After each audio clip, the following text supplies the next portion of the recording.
Listeners be advised. The Soliloquy podcast discuss matters related to the human experience and many that are sexual in nature.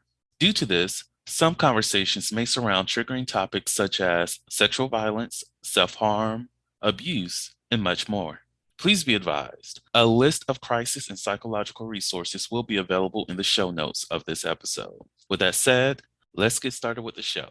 Ladies and gentlemen, may I have your attention please as we go through the following safety instructions. In the event that there is a loss of cabin pressure, oxygen mask will drop from the overhead. Place the mask over your nose and mouth.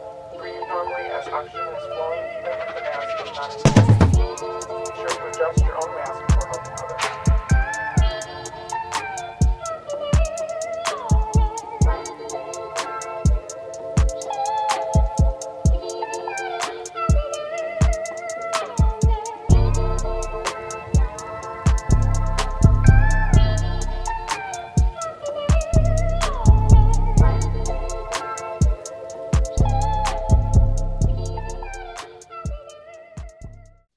Hello, everyone. Welcome to the Soliloquy podcast, where we step out and speak on sexuality. This is your favorite host, Vernon T. Scott, also known as Slater Jackson, and for you freaky motherfuckers out there, Sebastian Adams. On today's episode, we have Sharita again, and we are talking about race issues and dating. Sharita, how are you doing today? I'm doing wonderful. How are you? I'm doing fantastic. So before we even go deep into the episode, what do I want to ask? I had something. It was related to race.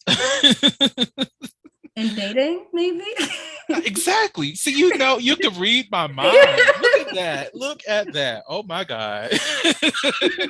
Whatever. If it comes back, it'll come back. Now, I do know that one of the things that we did talk about within our intake meeting for this episode was like mostly dating like African American people. And I know you experienced dating people outside of the African American community, correct? Yeah, but it's been few. Mm-hmm. Most of the people I've ever dated were African American. Same here. I haven't really I've attempted to explore in terms of hookups. I've experienced sex with Hispanic men, a lot of African American men, a lot of I will say a good bit of African and Jamaican men, one Haitian, two Haitians. Those were kind of recent. It might have been some others in the past. They just didn't identify, or the Haitian wasn't at the forefront of their identity. What else? A few white dudes. Haven't really engaged with anyone that was Asian, unfortunately. It's not that I don't have an attraction, because I've definitely tried, but it was more of a no. It was a rejection, so sad. But still open to it. How about yourself? What does your history, your demographics look like? Black men, Black women, and Black trans men. I've made out a couple times with white men. And a couple Asians, not many. I think one guy was Laos and the other guy was Filipino. Or Filipino and Black, maybe. One of my goals, shout out to whoever my future partner is and they hear this, is to be an international hoe. I know some people might want to be an international spot. I have other goals and aspirations. So not to say that I want to hook up with somebody on every single continent, but I do want to hook up with somebody on multiple different continents. I will just say that. And I feel like, because it's more than just I want to engage in the cultures, of course, and get to know different societies and how people live their lives, their experiences and whatnot. But I also want to have sex while in the process of doing that. And I feel like if I go to another continent or even another country for a trip or whatever, if somebody's like, oh yeah, I'm from America, I'm just gonna block.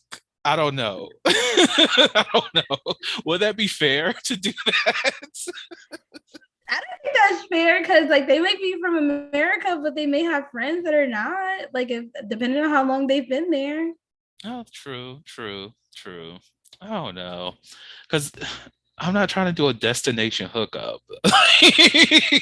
Yeah, like I don't want to go to like Tokyo and just and hook up with another American person. It's like, no, I'm here.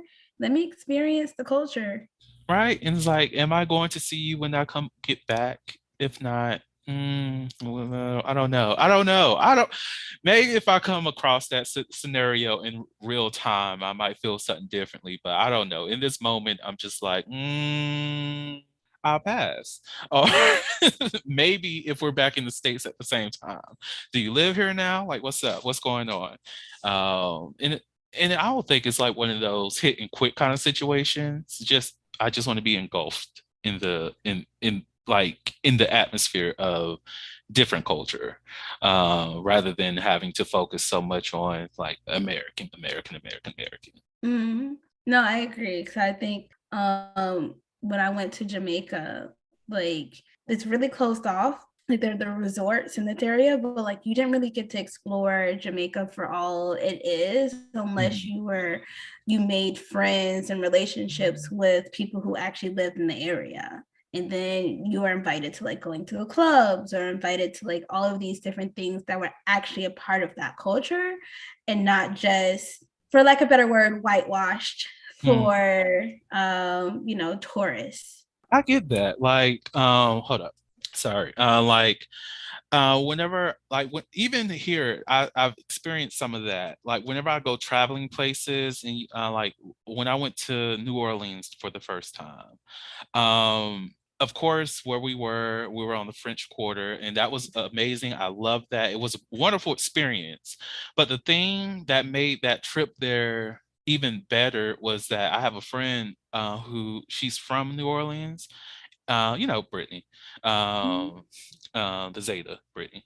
Yes. She showed me around where she usually go, the spots that she usually goes to have fun.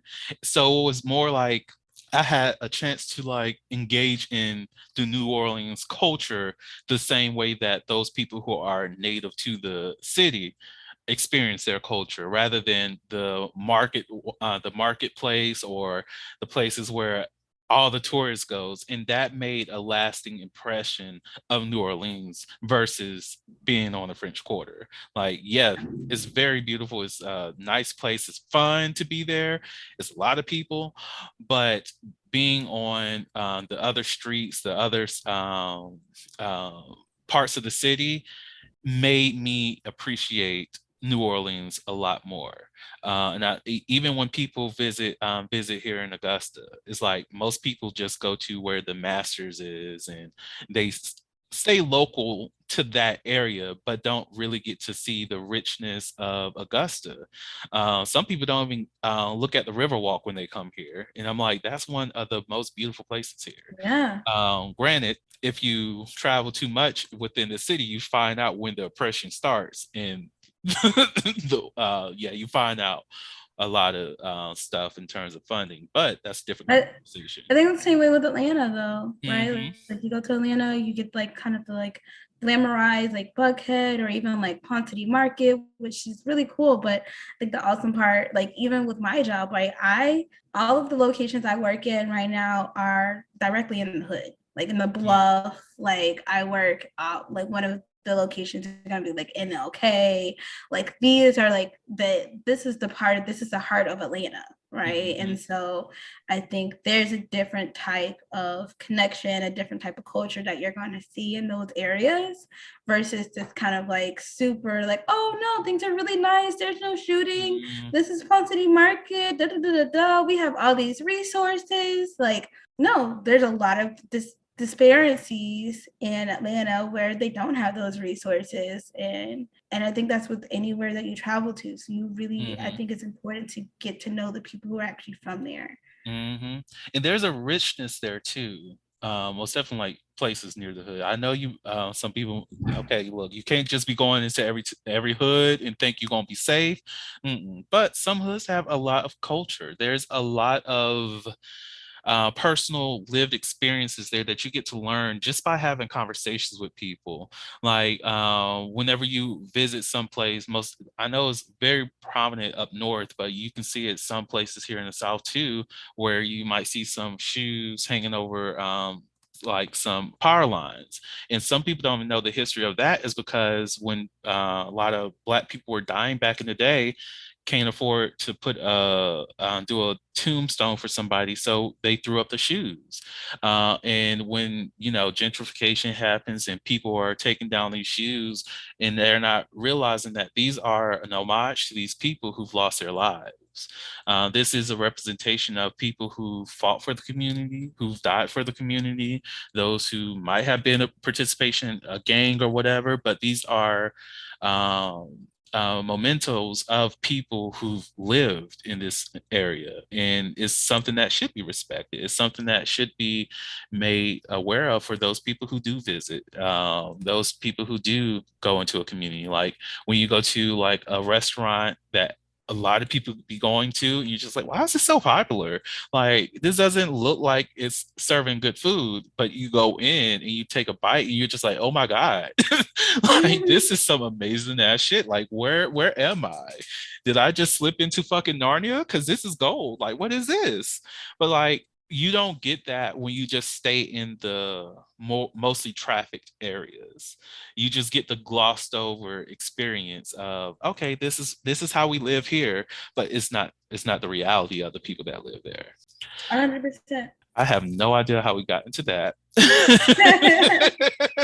Oh, because you want to be an international hoe and like the importance of culture that comes with it. It's not just about the dick, but about the culture. Yes, about the culture, about the culture.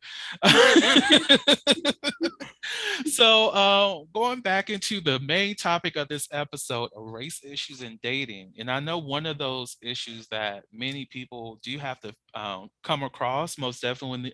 Well, this happens even if it is within the same community, but it's the stereotypes that people come across. But I think when it comes to interracial dating, that's one of those things that has to be addressed early on to understand who each other are.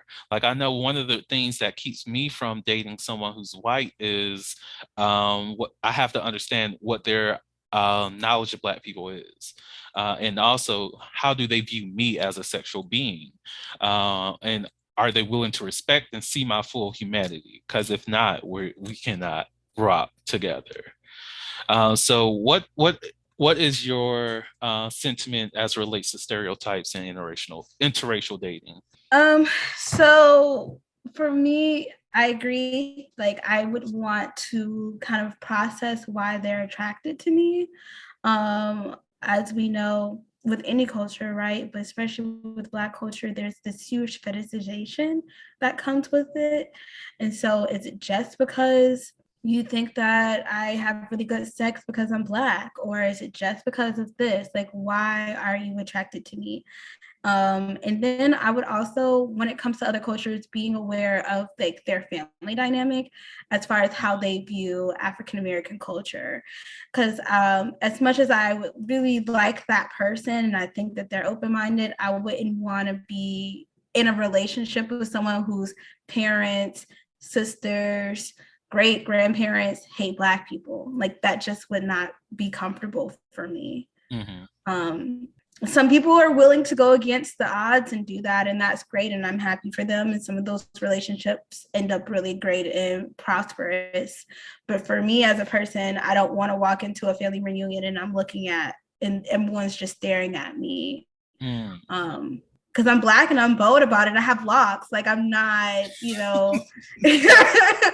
So I have mannerisms that go with my culture. I have AAVE. I speak in a very specific tongue. So, and I'm not going to water that down just to be a part of a relationship with someone.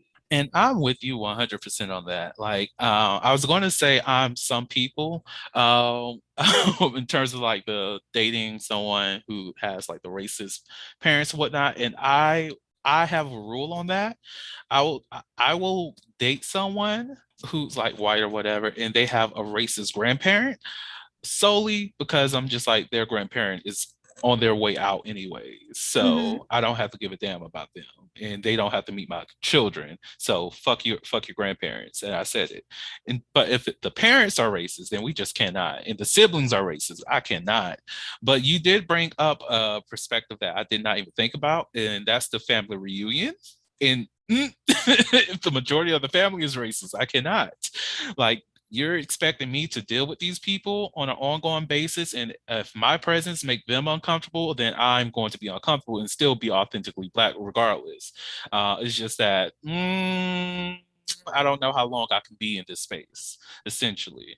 And if I have to be met with that gaze on a regular basis, or that sense of paternalism that a lot of white people have in terms of like black people cannot be self-sufficient kind of thing, then that makes me not want to be in that space even more. So I do see, regardless as how much I might love them, that their family will be the thing that really does keep me away from experiencing the full extent of their love.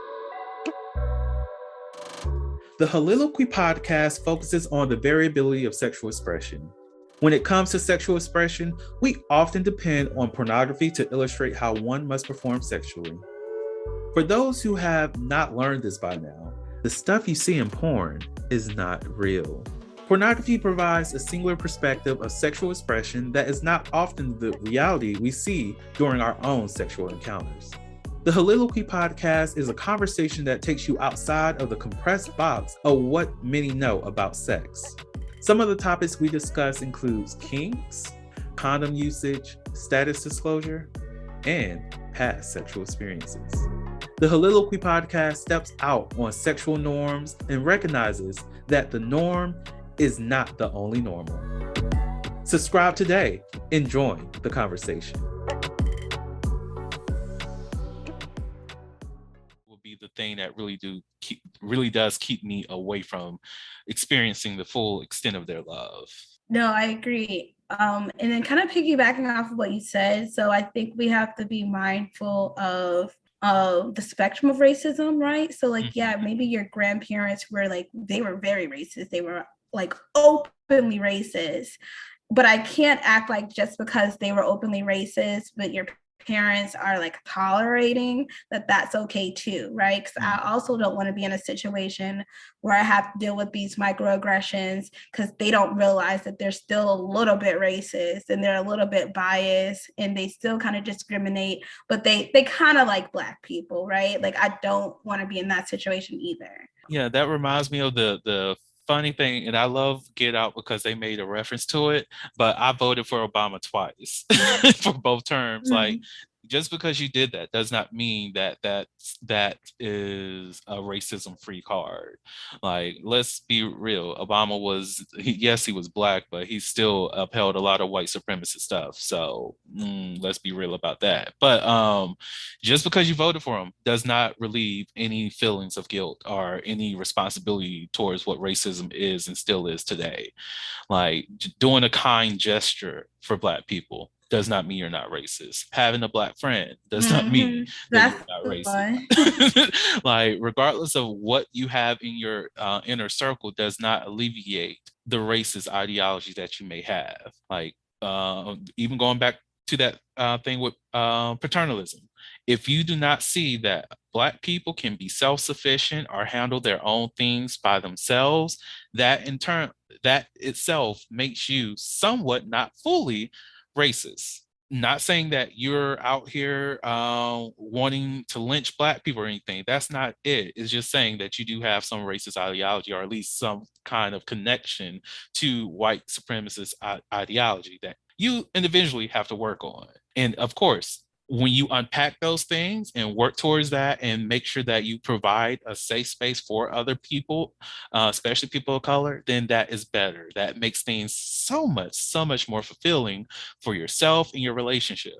And like, also, if you're not able to identify that you have some sort of white privilege or privilege that comes with your skin color, Mhm. right? Like I think that plays a part in it too, right? Like being able to own, like, yes, there comes with a little bit of guilt that comes with that, but being able to own, like, hey, look, you didn't get a lot of the same type of opportunities that I got just because of my skin color, right? This is completely off topic, but it's related to race and whatnot. Mm-hmm. How do you feel about just the idea of the terms of people of color? Are you for it or against it? Like, because for me, it's always white people, then people of color. So, what's your sentiment on that? Um, I don't know. I'm torn. It's kind of how I feel about like the new rainbow flag out there. Like I mean personally, like I don't like the separation of it, right? Mhm. But I also feel like yes, as Black people, we should have our own rights too. And I feel like sometimes when you group us as just people of color, it's just like, okay, those are the minorities, those are their rights, and that's, or their things that they're fighting for, and that's it. And kind of glosses over like specific things for African Americans. Mm. um and like to piggyback that, where like the rainbow flag, right? Like I feel like, well, if it's a rainbow flag, there shouldn't be a difference between colors, black, white. Like this is for everyone who is LGBTQIA plus. Mhm. And like everyone has different views on it. That's just like, I don't, it didn't make sense to add the different colors to me, because it should be understood that this is for Black people, white people, everybody of color who is LGBTQIA plus. I'm with you there. Like for me, whenever I just hear people of color, I immediately think of otherism because it's Mhm. just making Black people, Asian people, whatever spectrum you fall on in terms of your skin tone, other than white, the other group. And it's like when I get it in terms of talking points to discuss and separate issues in terms of white and then everybody else on the spectrum, but at the same time, it's still in the framework of everybody else, rather than just Mhm. stressing that all people deserve these rights regardless of what their race are, race is. But like we when it comes to policy,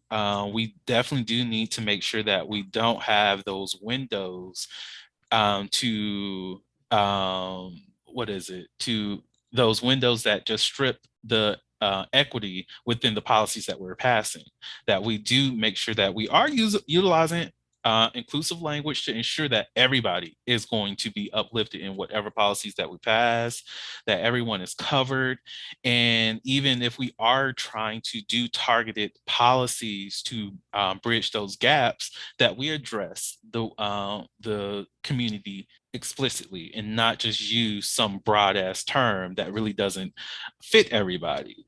And even Mhm. with that narrative or that differentiation of whiteness and then people of color, it also promotes the idea that, again, the people of color are seen as the minority while white is the majority. And we use those terms on a global scale when it's just like globally, it will be reversed. It will just be like everybody of different skin tones is like the majority of the globe, and then Even white in the people. US, white people are the minority now. Exactly. So it's like we have to have these conversations in with inclusive language as well as with equity at the forefront and how we detail things, and just continue to move forward that way, because to me it's just a constant otherization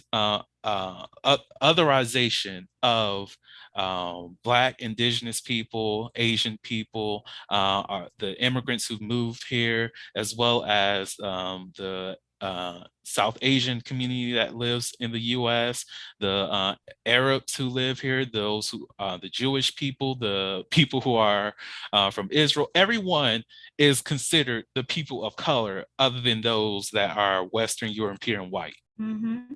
Like that's the only solidified identity that you have, and other than that, other or people of color. And it just doesn't ever sit right with me. Oh yeah, no, I agree. I think that it's going to continue to be like that until we can get more people of color into these like Senate and things of that nature to actually combat that.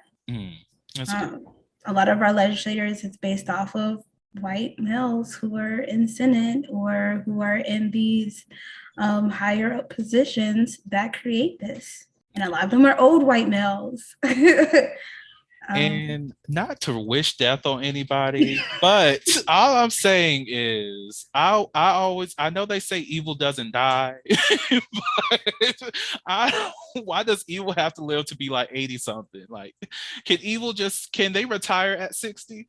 Can the evil ones just retire at 60? Not to say the good ones who's like 84 and up. We like y'all. Y'all like people. Y'all like freedom. Y'all like, people to live their own lives.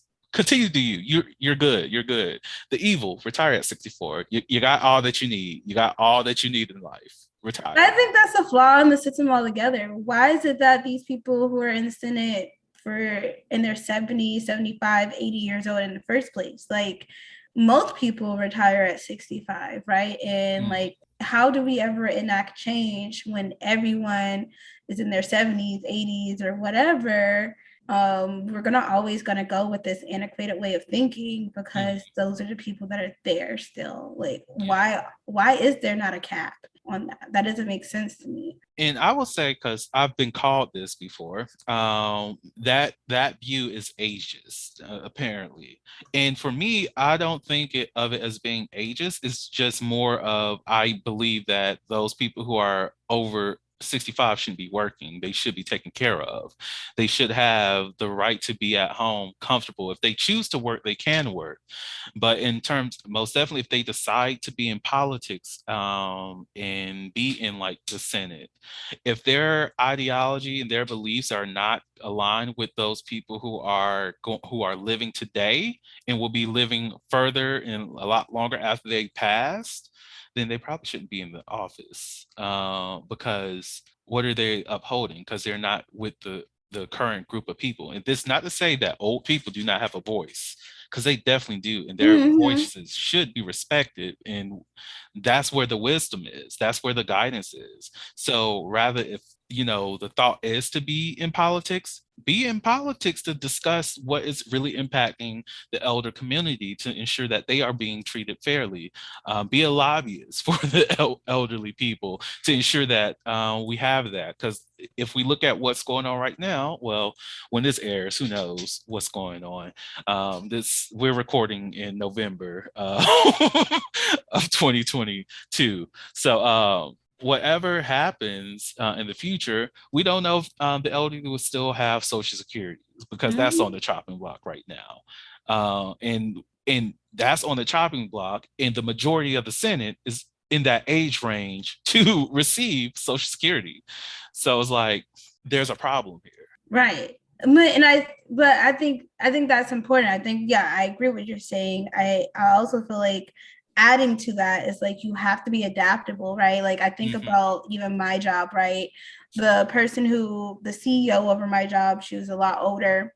She's no longer here anymore, but she was a lot older. She had like these very specific views, and she wasn't adaptable.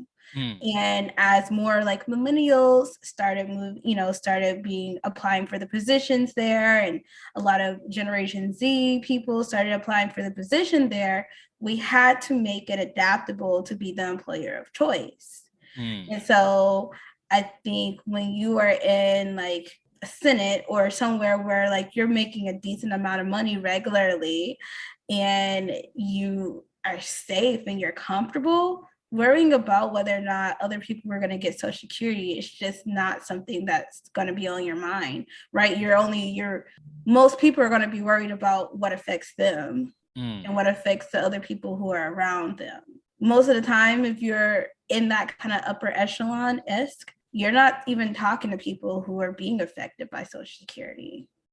And who would have thought? Well, I knew that this, because I was going to say, who would have thought that this podcast would be talking about politics? But in a way, since this is a sex podcast, sex is a political issue. It really is. Like to express yourself freely sexually is against the law in many places. So it's like it's part of the conversation. To disregard sex within our political spectrum is to disregard the basic human rights. So just for anybody who's like, why are we talking about that?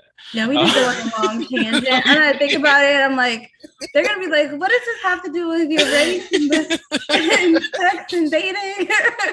It all connects. It all connects. Because look, at one point you couldn't marry somebody of a different race.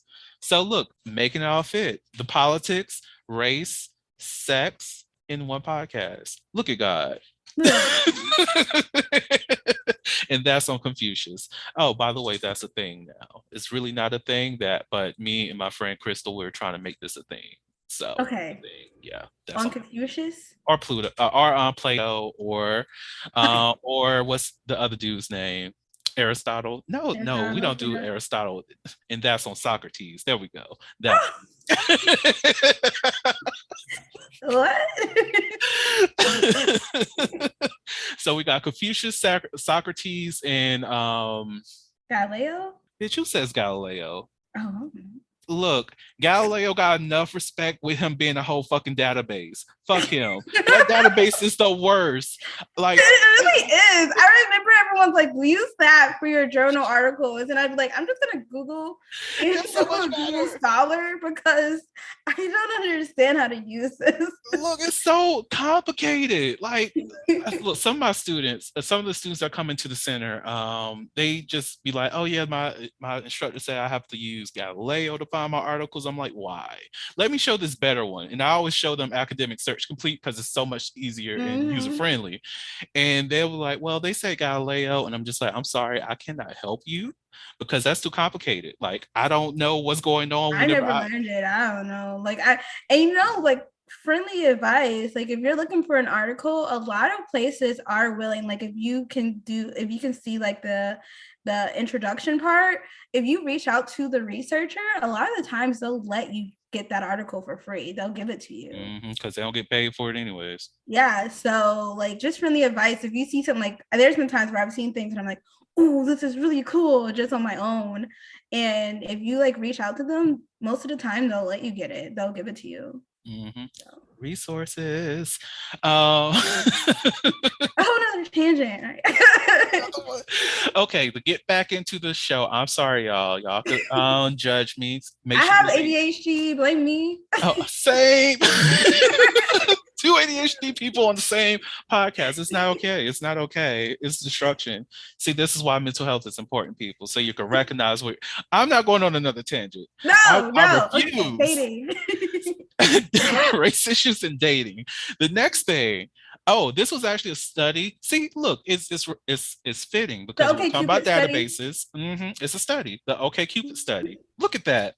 Did I tell you about that in our thing? Yeah, our conversation. Yeah, yes, we were talking about it. So, what was the gist of the OkCupid study? So, to preference, this is just specifically people from OkCupid. So, like, be mindful of that, right? This is not indicative of any other dating sites, just the people who tend to be on OkCupid, which the population that tends to be on OkCupid tend to be white.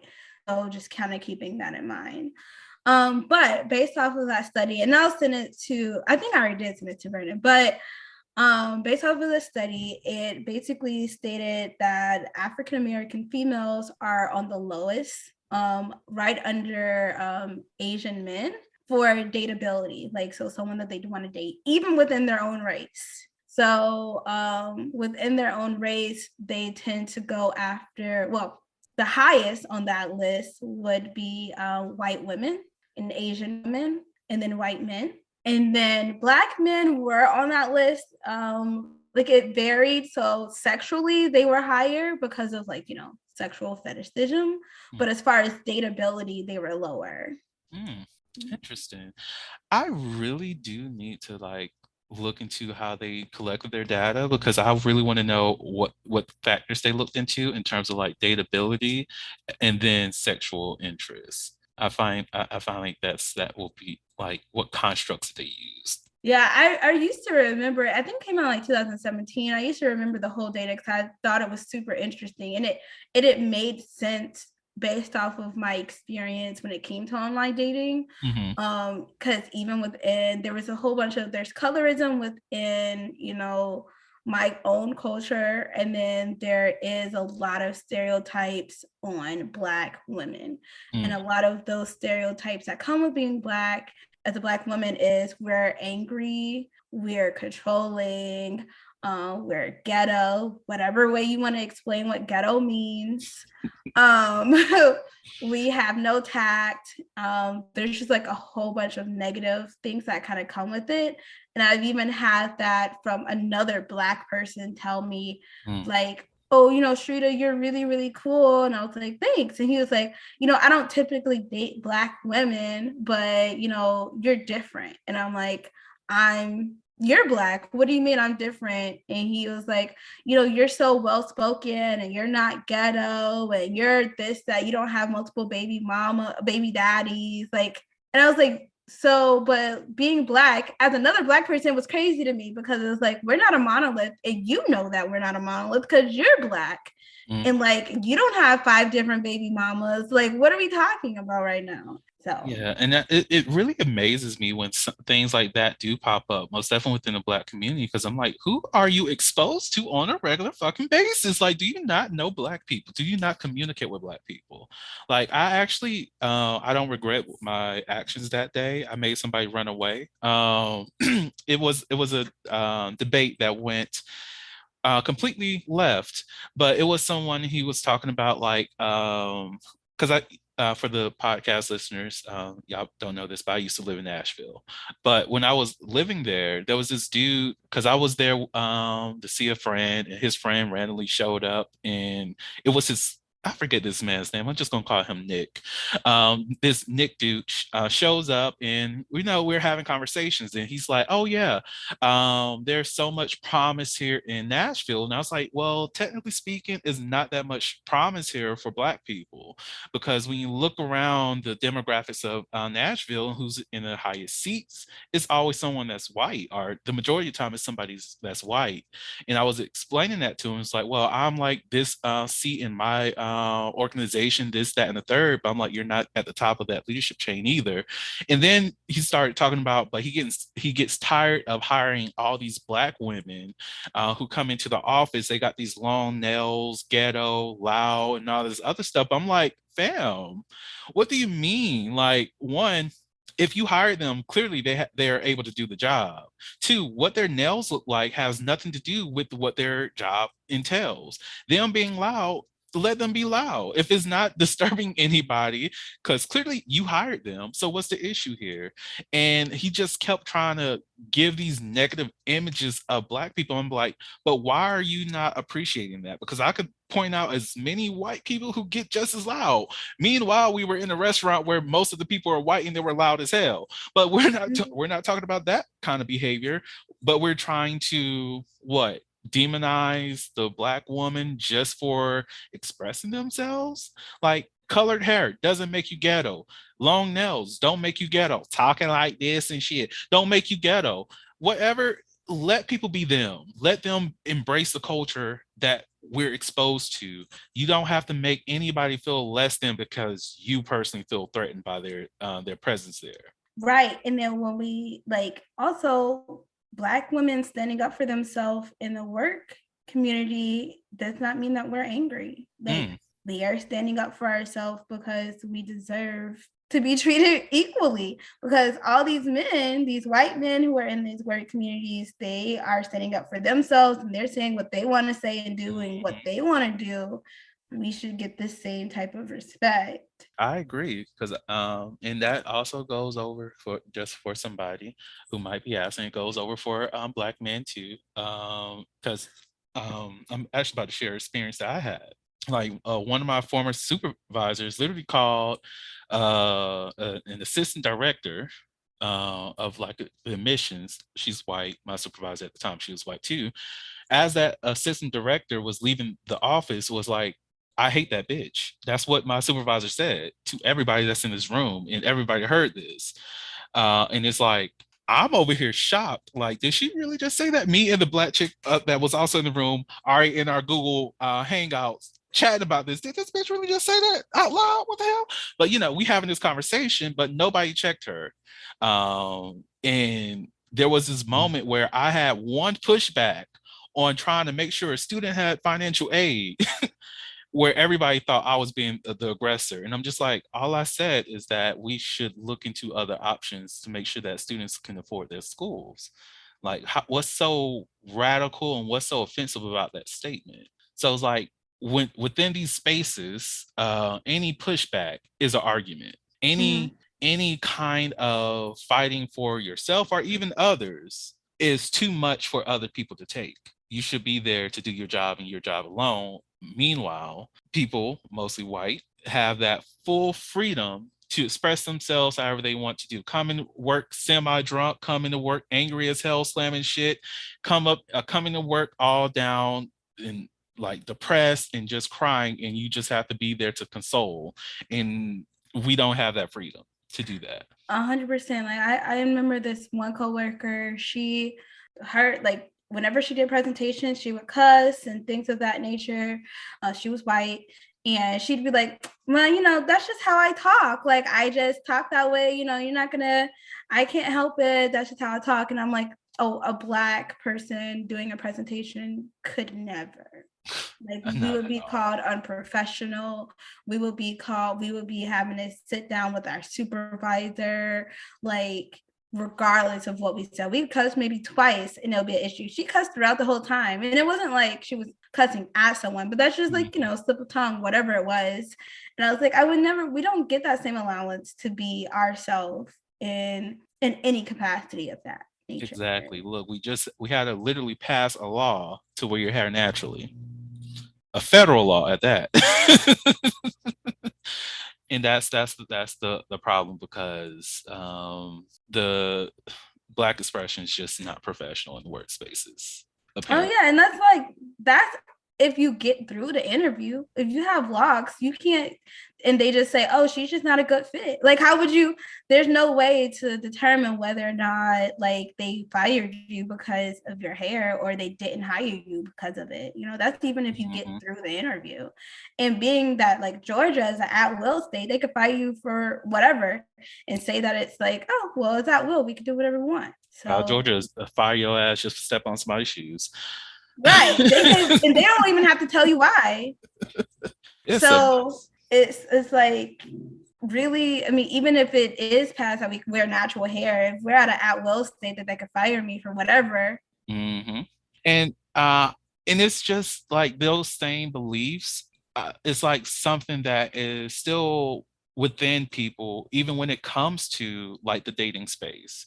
Like whenever, like I remember okay, this is a little bit political too, but when people have a certain name, like a ghetto sounding name, Desiree, Keisha, Daquan, Tyrone, these kind of names, it's automatically assumed that these people are Black or whatever. And there's the thing that I remember so much growing up is people saying, oh, they won't get a job with that kind of name. And I'm like, we can recognize that a certain name can prevent somebody from getting a job, but cannot recognize the fact that implicit bias exists. Like, right.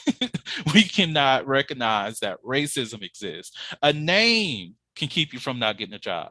As many studies have been conducted about that in itself, we knew this as a culture, that a name can keep oh yeah, definitely. There's been times where I'm like, even with my name, Sharita, it's not, I mean, even if you didn't think it was a Black name, a lot of people think it's a Hispanic name. Like, no one thinks that, there's no white people that I know that are named Sharita, So it's like, even that. And the name that you give somebody, that you're born with, impacts the way that somebody sees you in the dating environment too, which is crazy. Like, you see this person and you find out that they're that Sharita, that Daquan, that Trovon, that's my middle name. They're just like, okay, this person might be ghetto. This person might not be educated enough to be in the spaces that I want to be around with my friends. How do I introduce them? Can I call you Day Day for short? can I call you Rita? Because that's a little bit more sophisticated sounding. Can I just use your first name, Vernon? Like these kind of things impact the way that we engage with well, how other people engage with us and how we engage with them, because of what our name is too ethnic. Our name tells a story of who we are before a person actually gets to know us fully. It's like it's ridiculous. Like my existence of who I am is not defined by what I look like on the outside, what my name happens to be, what my cultural background has to be is related to. Get to know the person before you judge the person.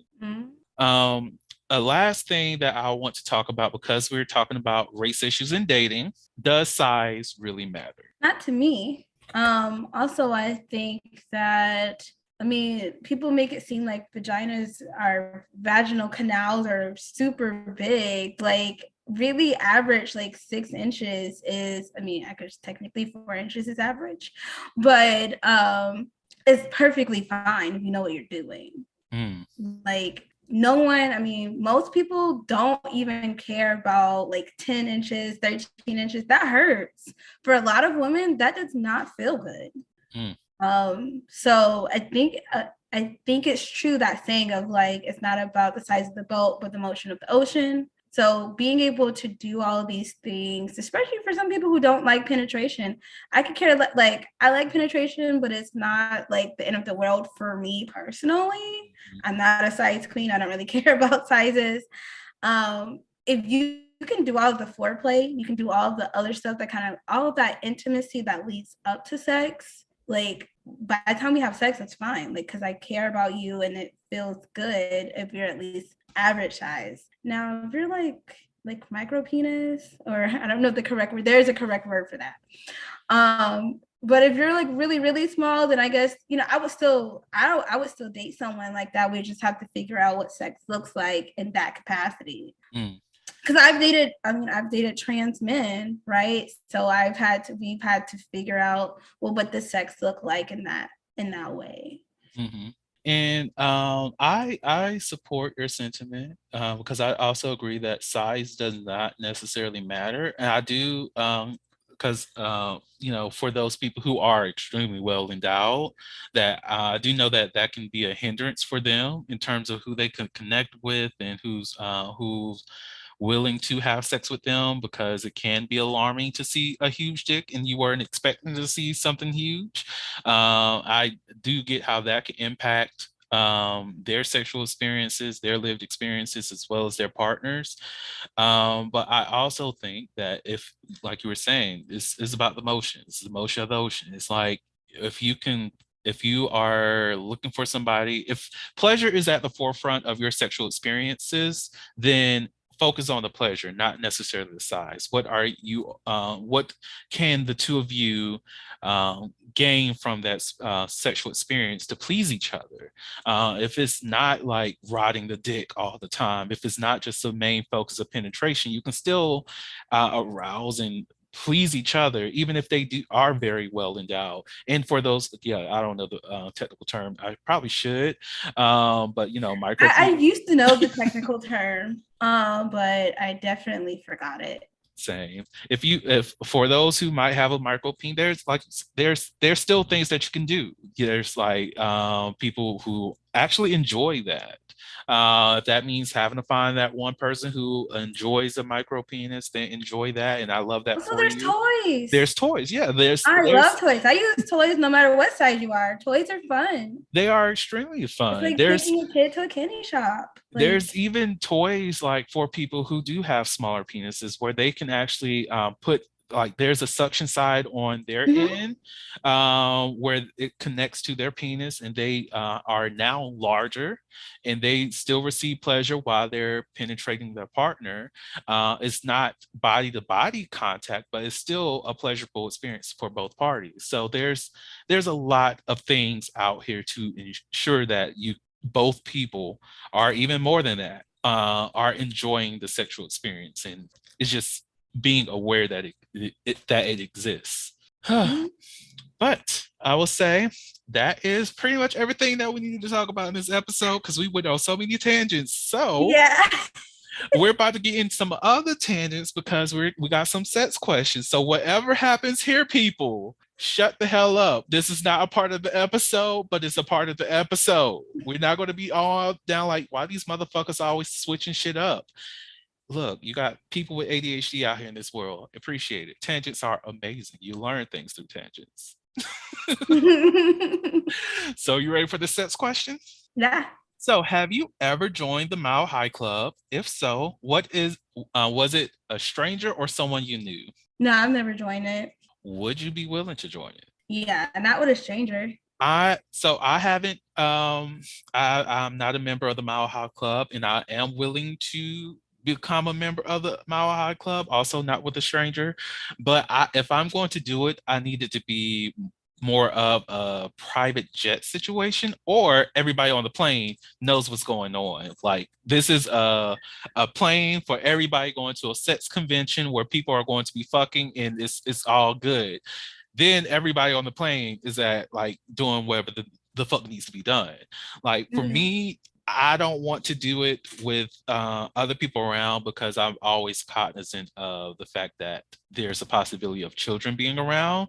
And that's not something that I'm not, I don't ever want to be the person that ruins the innocence of a child. So that alone keeps me not wanting to do that. Um, are there any special circumstances that you feel as though that needs to be met for you to become a member of the Mile High Club? Yeah, I think, being aware of if there's children around, because I think that does go back to that conversation we had before about how, public sex, you can end up being a sex offender. So I wouldn't even want to even deal with that or have that issue. Of course, I also don't want to affect the young child, of course, on that too. And then just like, I don't know, yeah, probably would have to be a private jet as well, just for me to actually like enjoy it, right? Like I don't want to just be like, because like if the way that I've heard Mile High Clubs go, you go into that cramped up bathroom and it's like just like smushed in there, right? And I'm like, I need some space. Like I need to feel like it needs to feel good. This doesn't feel good. It's a thrill and that's cool, but like I'm not gonna come off of that. So like we got meat on our bones now. Like I'm not trying to be cramped. I'm looking for spaces where legs can be lifted, arms can be spread out, legs can be spread out, bending over is possible, sitting on is possible. All these things can be possible. Being on knees comfortably is a possibility. Having somebody on a counter is a possibility. I need this kind of space because and I need aftercare. So also like those planes that have beds, maybe like how they have those beds and like for the like long flights if you're like first class or whatever, you can kind of do some stuff in there. You got the aftercare. You can kind of like cuddle in the bed afterwards. Like I need that. Ooh, child. Now I need to figure out exactly which type of plane that is, and then just do I've seen the pictures before, though. I don't know what kind of plane that is. Well, just buy out the first class and just like everybody that's going to be on here is fucking. That's the only reason why we have this first class. Any flight attendants who happen to be serving this area, just knock before you come in so we can get decent because we don't want to expose ourselves to you all. And there we go. That's the event. That's going to be the Mile High flight, y'all. That's going to be the Mile High flight. So it's a Delta flight. I just looked it up. It's called Domestic Delta One. And they have flatbed seats. I don't know how much it is. Probably expensive as hell. And then they have one in Singapore Airlines that also have they have full like queen size beds. Jeez. Well, we going to Singapore because it says round trip tickets costing $18,000. I know it's a lot, but for the experience, if I had the money, I'd do it. You said 18,000? Yeah. 18,000. I had it. Look, again, donate to the Slater's Playhouse. So we can... If I had it, I mean, I ain't got the money now. I'm not rich yet, but listen, I will be And when I do get rich, that will be something I do. Definitely. Amen to that. Would you like one last question before we end everything? Yeah. All right. So, have you ever been attracted to or fooled around with someone of the same gender? Oh, we know that answer. Okay. Next. Exactly. We're that's a mulligan. That's everybody. Yes. Have you ever dated or had sex with someone who you weren't attracted to? Yes. Oh yeah, we did. We glossed over that the last episode. What happened there? So I mean, I think the reason I can speak so freely about the self-esteem stuff in the past is because that's kind of what I've done. Like I've settled for people who I wasn't attracted to and still had sex with them, and dated them. And things happen whenever and we break up. And so, yeah, I've been in those situations. I've learned that that's not fair for me. That's not fair for them. And I wouldn't do that again. Although, sometimes the sex is pretty good though. So. See, that's my thing because I've had sex with people I have not found attractive solely because of there was a physical attraction in terms of like body, just not the face wasn't there for me, and I cannot say that I truly regret it because the sex was good. So the sex outweighs my negative feelings in terms of the experience, but I will say that that it was not right for me to do that. But I didn't lead that person on to think that this was going to be a relationship or an ongoing thing. Yeah. It was the to myself, it was like I've expressed it that it was like this is for sex, and that's about it. Because I'm very open and lenient when it comes to sex, as long as there's like some kind of physical or sexual attraction there, I'm open to it. But if the sexual attraction is not there, I'm not. I'm just not. But if there's some sexual attraction, we could hook up. I don't care what the face look like. It will be okay. But if the sex is bad, then I'm just like, this was a waste of my time. Yeah, that's the thing. It's like that, that post nut clarity kicks in real hard when they're not attractive. Like it's like, ooh, I'm gonna need you to leave. Like because Child, you making me feel I feel horrible now. But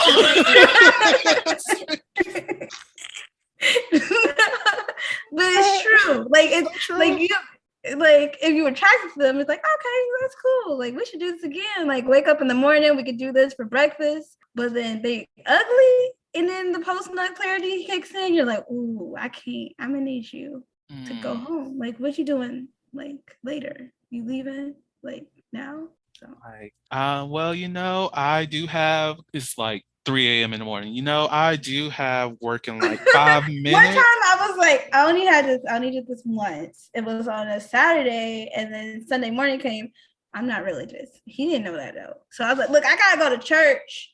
So I need I set an alarm for 6 o'clock in the morning. I was like, I go to 8 o'clock church.